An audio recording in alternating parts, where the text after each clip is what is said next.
دایره. خب گفتیم ساعت عدد بالا چنده؟ 12. عدد پایین 6، این بر 3، این بر 9. اینا همه باید بدونن وقتی خواستید ساعت بکشید.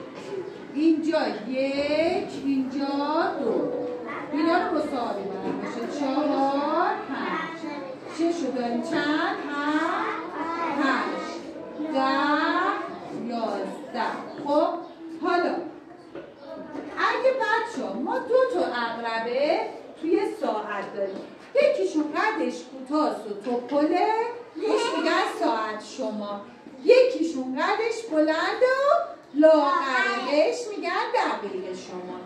اگه دقیقه شمار، من حالا دقیقه شمار رو با آبی میکشم، دقیقه شمار روی 12 باشه و ساعت شمار مثلا روی 4. خب نگاه کنید، قرمز ساعت شماره توپله، دقیقه شمار قد بلند و لاغره.